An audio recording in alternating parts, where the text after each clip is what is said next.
All right, I want to talk a little bit about these 5 cats from the Breeder Gone Bad and what to expect if you were to adopt any one of these cats. And I'll just post this on every cat's timeline, I think.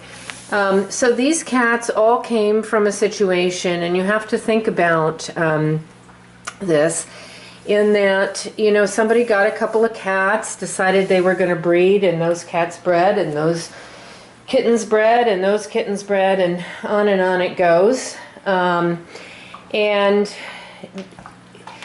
most likely one person in the home and 40 to 50 cats in the home. So if you think about it, how much time did these cats get handled? Did they have toys? Did they get brushed? Did they, were they picked up and held? Were they cuddled or snuggled or kissed? You know, probably not for all of these things that I'm mentioning. So you end up with cats who really don't have a lot of people experience. And here I am in this upstairs. There's 5 cats, and they're pretty hard to find. They're certainly not coming out and talking. They're certainly not visiting. We see, I think this is Muggs here. And the first one I showed you was Cosette. And the rest of them are who knows where hiding. Important thing to remember, so we do have some kind of mini projects here, and with these cats, after having done this for 18, 19 years now, here we go, I'm going to tell you that with these cats you get really personalities, just like people, that are pretty much 50% based on genetics and 50% based on environment.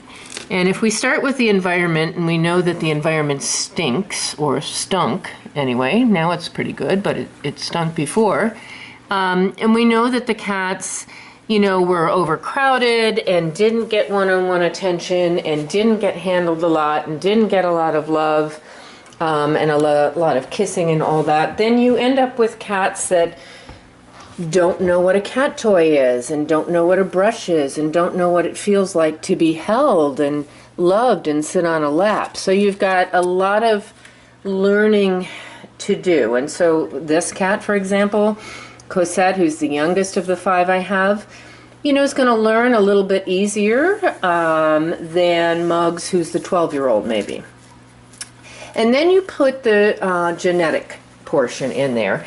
And in my experience, you can have genetics where the cat is just from parent cats that were absolutely terrified, unsocialized. Maybe they've identified a shy gene, so maybe they've got that shy gene going. And so you can have really, truly terrified cats. Or you can have cats that the genetic makeup is really not so bad, but it's primarily environment that's played a role in these cats not being so social. And I think the latter is true for these cats. I do not see, you know, the feral, wild, crazy, freaked out cats that we have seen in the past when we've taken from backyard breeder situations or hoarder situations. I see cats that are just pretty inexperienced. Certainly a bit traumatized. Now, come on, they've been here 3 days. They were in a home with way too many cats and no attention, pulled out of there by animal control. You can be assured that probably wasn't pretty. And then spay-neutered, so they had a surgery immediately. They have painful, sore teeth. 3 of the 5 that I have very sore teeth, so that's causing a lot of discomfort. And yes, we're addressing that as quickly as we can.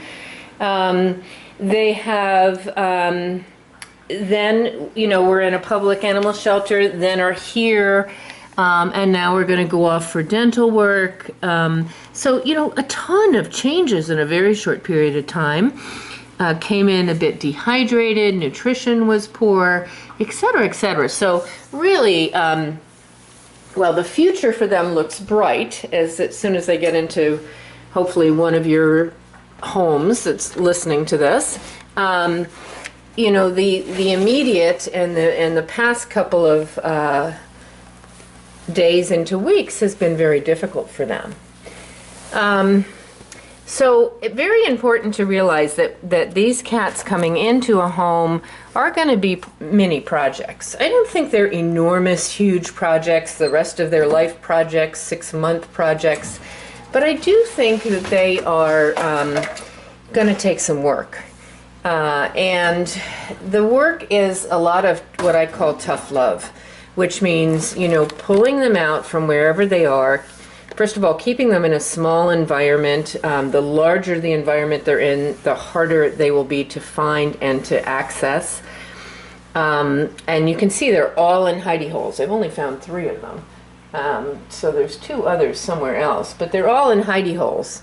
So providing them with hidey holes, and then daily, multiple times if possible during the day, pulling them out and sitting with them and loving on them and petting them and talking to them, and then letting them go back in the hidey hole and then repeating.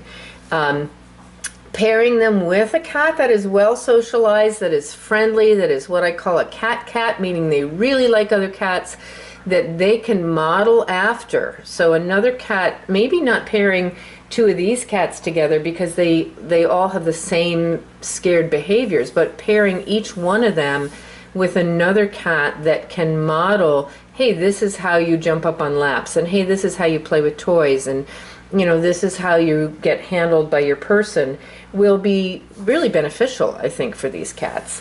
This one, Cosette, will probably come around the fastest. She's the youngest. I can't find the other female at the moment. Pasha, she's hiding somewhere. This guy here is Yogi, and Yogi, you know, Yogi has some work to be done.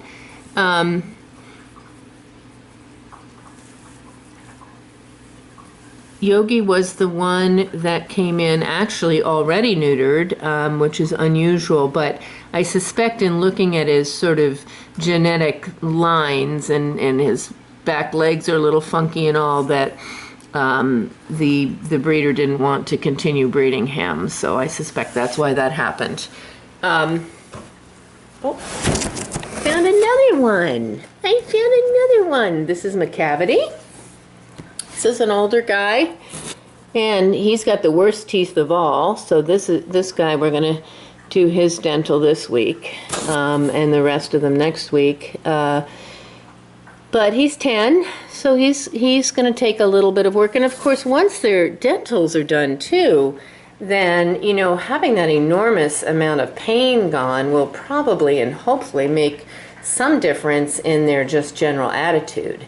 If you can imagine having all of your teeth infected and full of cavities and, you know, horribly painful, I mean, that's really, to me, the biggest crime of this entire scenario. And we see it so often with these large group homes, is nobody's paying attention to the dental care, let alone, you know, all the rest of the care. But, you know, the dental care is just so incredibly painful for these cats when their teeth are all infected. So hopefully, you know, next week we'll be seeing some change in attitude on these cats, just, you know, being more outgoing and relaxed and not feeling, you know, so much pain.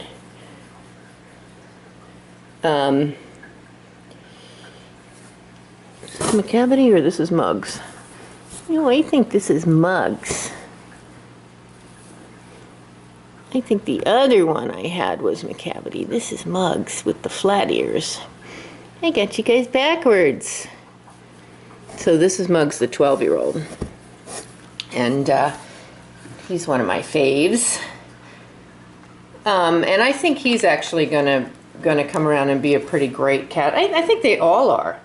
But it's really gonna be some work on the adopter's part. So, you know, don't take that too lightly. I think you need to really expect that you're gonna put some work into these kitties. They should not go to super busy households, people who don't have a lot of time, and they must go with another cat-friendly cat.